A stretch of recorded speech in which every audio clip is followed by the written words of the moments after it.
का एक व्यक्ति अपने 25 साल के बेटे रवि के साथ ट्रेन पर चढ़ा। रवि ने अपने पिता से जिद करते हुए कहा कि उसे ट्रेन के विंडो सीट पर ही बैठना है।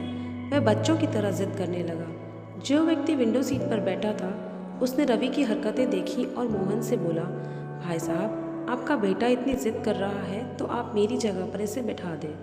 इतनी जिद के बाद रवि को विंडो सीट मिल ही गई। अब वह खिड़की के बाहर देखते हुए आनंद ले रहा था।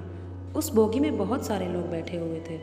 रवि के ठीक सामने एक औरत भी बैठी थी जो रवि को बड़े ध्यान से देखे जा रही थी क्योंकि रवि अजीब अजीब हरकतें कर रहा था। जैसे ही ट्रेन चलती, रवि अपने पिता से जोर से चिल्लाते हुए कहता, पिताजी देखिए तो पेड़ कैसे चल रहे हैं, यहाँ तो बड़े बड़े बिल्डिंग्स भी चल रहे हैं।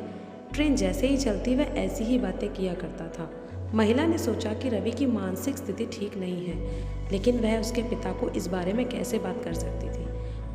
उसे एक सही मौके का इंतज़ार था कि किसी तरह वह रवि की मानसिक स्थिति के बारे में मोहन से बात कर सके। तभी जब एक बार ट्रेन स्टेशन पर रुकी, उस औरत ने टिफ़िन का डिब्बा निकाला और रवि और मोहन को कुछ मिठाइयाँ ऑफर की। बातों बातों में उस औरत ने मोहन से कहा कि आप अपने बेटे को किसी अच्छे डॉक्टर के पास लेकर क्यों नहीं जाते, इसकी मानसिक स्थिति ठीक नहीं लगती। मैं एक अच्छे डॉक्टर को जानती हूँ, यदि आप कहें तो मैं आपको उस डॉक्टर का फ़ोन नंबर दे सकती हूँ।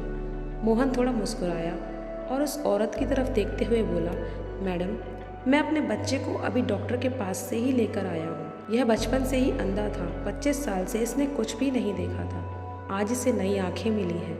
ये दुनिया इसके लिए एकदम नई है, इसीलिए ये सब कुछ अपनी नज़रों के सामने नया पाकर अजीब अजीब बातें कर रहा है। महिला मोहन की बातें सुनकर बहुत पछताने लगी। दोस्तों, कई बार हम बिना किसी के बारे में कुछ भी जाने कुछ भी जज करने लगते हैं। बिना कुछ जाने किसी के बारे में कुछ भी कमेंट कर देते हैं। इस कहानी से हमें एक बड़ी सीख मिलती है कि हमें कभी भी किसी को जज नहीं करना चाहिए। किसी भी व्यक्ति के बारे में पूरी जानकारी के अभाव में कुछ भी गलत कमेंट करना आपकी सबसे बड़ी गलती साबित हो सकती है। हर आदमी के पीछे कोई ना कोई कहानी होती है, इसलिए दूसरों को जज करना बंद करें।